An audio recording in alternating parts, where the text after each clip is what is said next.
नमस्कार, सी न्यूज भारत में आप सभी का एक बार फिर से स्वागत है। यूपी बुलेटिन में हम शुरुआत करेंगे बलिया से, जहां पर पटरी दुकानदारों के धरने के 34वें दिन एआईएम प्रदेश महासचिव हुए शामिल। आगे बात होगी प्रतापगढ़ की, जहां युवक पर धारदार हथियार से हमला, 2 नामजद व 1 अज्ञात पर दर्ज हुआ केस। साथ ही आगे चर्चा होगी रामपुर की, जहां किशोरी के अपहरण के प्रयास में चली गोली, 1 की मौत। इन तमाम खबरों पर करेंगे विस्तार से चर्चा।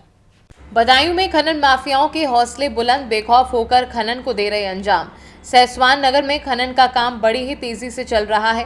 जिम्मेदार अधिकारियों से शिकायत करने पर भी कोई कानूनी कार्यवाही नहीं होती, जिसके चलते खनन माफियाओं के हौसले बुलंद नजर आते हैं।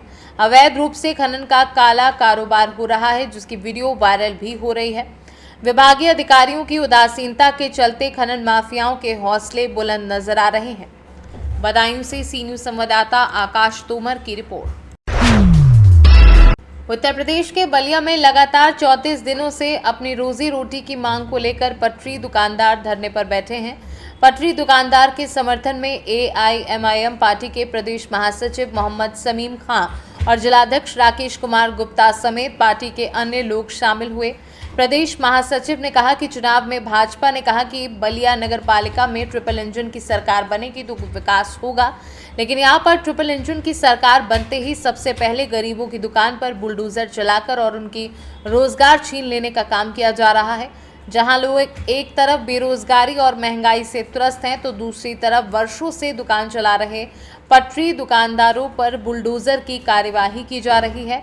और प्रधानमंत्री नरेंद्र मोदी के महत्वपूर्ण योजना प्रधानमंत्री स्वनिधि के अंतर्गत लोन लेने के बाद भी इनकी दुकानों को तोड़ा गया। ये कहीं से भी ठीक नहीं हुआ है।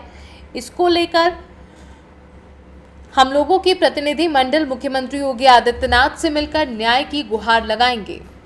सरकार दी हमको लोन, अपने बच्चों को पढ़ाओ लिखाओ, अपना दुगना धंधा करो, अपना जियो कमाओ। नगर पालिका वाले आकर और हम लोग की दुकान भी तोड़ दिए और कहे कि नहीं मानोगे तुम्हारा सामान जब्त कराएंगे, तुमको पकड़ कर जेल में ले जाएंगे। अब पेट रोटी के लिए कमाने के लिए बैठे हैं कि हम चोरी चमारी के हमको जेल में ले जाएंगे। अब हमारा लड़का बैठ गया खेला खेला के तरह जेल में विदा कर देंगे। यह मैं प्रशासन बोल रहा है कि तुम लोग बंद कर देंगे, नहीं खाली करोगे तो दुकान। अब कहेंगे सर हमको बाल बच्चा जियाने की पैसा कहाँ जाएंगे। जी, अपने के नाम पर छोड़ दें। मैं मोहम्मद समीम खान, ऑल इंडिया मजलिस इत्तेहादुल मुस्लिमीन पार्टी के प्रदेश महासचिव, और हमारे जिलाध्यक्ष राकेश जी, जिला संगठन प्रभारी नसीम खान साहब, महासचिव साहब और तमाम पार्टी के जिम्मेदार आज हम लोग यहाँ आए हुए हैं। क्या मामला क्या है और कहाँ पर भी आप आए? सबसे पहले तो मैं आप लोगों का एक बात एक शेर के माध्यम से कहना चाहूँगा। कदम कदम पे नया इम्तिहान रखती है, ऐ जिंदगी तू मेरा कितना ध्यान रखती है। आज उत्तर प्रदेश और केंद्र की यह सरकार जो ये कह रही थी कि नगर पालिका में जब हम जीत जाएंगे तो ट्रिपल इंजन की सरकार बनेगी, और इसका फ़ायदा जो है यहाँ के गरीब, कमज़ोर, शोषित और व्यापारियों को मिलेगा। मैं उनसे पूछना चाहता हूँ कि आखिर 1 माह से ये छोटे मझले पटरी के दुकानदार आज यहाँ जिनके आंखों में आंसू है, ये माता और पिता जिनकी उम्र जो है बच्चों की खुशहाली और अपने व्यापार को बढ़ते हुए देखने की ज़रूरत है, आज सीधे सीधे इनका व्यापार ख़त्म कर दिया गया। आखिर किसकी सरकार चल रही है? सरकार करना क्या चाहती है? तो मालूम ये होता है कि सरकार ओवरब्रिज के नीचे जो ये दुकान लगा के ये जी रहे थे, यहाँ पर सुंदरीकरण करना चाहती है, यहाँ पर स्टील की पाइप लगाना चाहती है और यहाँ पर गमले में फूल लगाना चाहती है, भिखारी बनाना चाहती है। मैं राकेश कुमार गुप्ता, एआईएम का जिला अध्यक्ष बलिया। अभी आप कहाँ पे आए हैं और जो यहाँ की व्यवस्थाएं देख रहे हैं, क्या कहना चाहेंगे आप? यहाँ हम आए हैं ओवरब्रिज के नीचे, जो दुकानदार छोटे मोटे दुकानदार हैं, जो कि 97 से सरकार द्वारा अलॉटमेंट होने के बावजूद भी इनको उजाड़ करके फेंकने का काम किया जा रहा है सरकार द्वारा। उसको बचाने का काम करने आए हैं और इनको मदद करने का काम है, और इनको यहाँ रखने के लिए जिम्मेदारी बनती है अधिकारी को, जो अधिकारी अपनी खूबी पूरा नहीं कर पा रहे हैं और इनके सहयोग करने आए हैं हम लोग। क्या कहेंगे जिस तरीके से बताया गया अचानक जगह जगह आवंटित किए हुए, क्या कहेंगे इस पर? ये सरासर इनके साथ दुर्व्यवहार हो रहा है, और जबकि 97 से वही जिलाधिकारी इनको अलॉटमेंट किए हैं और 13 में लोन दिए हैं सरकार में सर्वे किए हैं। 13 में सर्वे करके 23-24 में लोन दिए हैं इनको, ठीक है। और इनकी दुकान है नहीं तो लोन क्यों दिए, और इनको अस्थायी बनाए थे तब इनको लोन दिए हैं, और ये कहाँ जाएंगे आज। बलिया से सी न्यूज संवाददाता आनंद दुबे की रिपोर्ट। आजपुर देवसरा थाना क्षेत्र के सौराई गांव निवासी ध्रुव तिवारी ने पुलिस को तहरीर देकर आरोप लगाया था। बीते शुक्रवार को वो अपनी दादी के साथ सैफाबाद बाजार गया था। वापस लौटते समय 4 पहिया सवार युवकों ने बाइक में टक्कर मार दी। उस दौरान दोनों के बीच कहासुनी हुई और दोनों वहां से चले गए। ध्रुव तिवारी अपनी दादी को घर छोड़कर सैफाबाद बाजार अपना बाल कटवाने आया था तो उक्त युवक बाजार में खड़े थे। इस दौरान ध्रुव पर उक्त युवकों ने धारदार हथियार से हमला बोलकर ध्रुव को मारपीट कर घायल कर दिया। ध्रुव ने पुलिस को तहरीर देकर कार्यवाही की मांग की थी। घायल ध्रुव की तहरीर पर आज रविवार को दिन में 2 बजे के आसपास पुलिस ने आर्यन गोस्वामी, आदर्श गोस्वामी व एक अज्ञात पर जानलेवा हमले समेत विभिन्न धाराओं में मुकदमा दर्ज कर अग्रिम विधिक कार्यवाही में पुलिस जुटी हुई है। प्रतापगढ़ से सी न्यूज संवाददाता शिव कुमार सोनी की रिपोर्ट।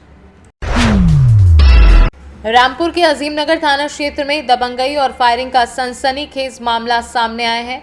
यहाँ करीब 5 लोग एक घर में घुस आए और एक किशोरी को जबरदस्ती ले जाने की कोशिश करने लगे। जब परिवार वालों ने विरोध किया तो आरोपियों ने फायरिंग कर दी, जिससे एक व्यक्ति की मौके पर ही दर्दनाक मौत हो गई और 2 अन्य लोग घायल हो गए। घटना की सूचना मिलते ही पुलिस मौके पर पहुंची और मामले की जांच शुरू कर दी।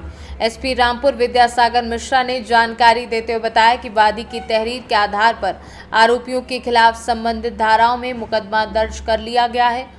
पुलिस ने एक नामजद आरोपी को हिरासत में ले लिया है और लड़की को बरामद कर लिया है। फिलहाल पुलिस पूरे मामले की जांच कर रही है और संकलित साक्ष्यों के आधार पर आगे की कार्यवाही की जाएगी।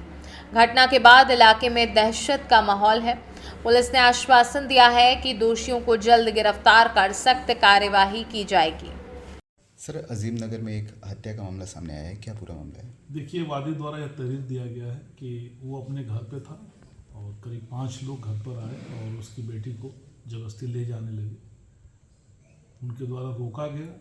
रोकने के बाद जो लोग आए थे उनके द्वारा फायरिंग की गई थी, जिससे एक व्यक्ति की दुखद मृत्यु हो गई और 2 लोग चोटेल हैं, जिसके संबंध में उनके द्वारा दिए गए तहरीर के आधार पर सुसंगत धाराओं में अभियोग पंजीकृत किया गया है। एक नामजद को हिरासत में लिया गया है, साथ ही साथ लड़की बरामद हो गई है। संकलित साक्ष्य के आधार पर विवेचनात्मक कार्रवाई की जाएगी। कहाँ का मामला था? ये थाना क्षेत्र अजीमनगर का। रामपुर से सी न्यूज संवाददाता राजू की रिपोर्ट। सहारनपुर में वरिष्ठ पुलिस अधीक्षक के वार्षिक औचक निरीक्षण से इन दिनों सहारनपुर के समस्त थानों में भगदड़ मची है। वहीं सहारनपुर के साथी थाने प्रभारियों द्वारा अपने थाने को साफ सुथरा रखने की जद्दोजहद में लगे हैं। वहीं आज वरिष्ठ पुलिस अधीक्षक व एसपी सिटी व एसपी देहात द्वारा जब थाना मंडी का निरीक्षण के लिए पहुंचे तो थाने में अफरा तफरी मच गई। वरिष्ठ पुलिस अधीक्षक द्वारा वार्षिक निरीक्षण में कार्यालय, अभिलेखों, मालखाना, मेस, शस्त्रागार, बंदी गृह, महिला हेल्प डेस्क, आगंतुक कक्ष, बैरक आदि का निरीक्षण कर संबंधित को आवश्यक निर्देश दिए। सहारनपुर से सी न्यूज संवाददाता शाकिर की रिपोर्ट। फिलहाल के लिए इस खास बुलेटिन में बस इतना ही। देश दुनिया की तमाम बड़ी खबरों को जानने के लिए जुड़े रहिए सी न्यूज भारत के साथ। हर खबर आपके साथ, आपके हाथ।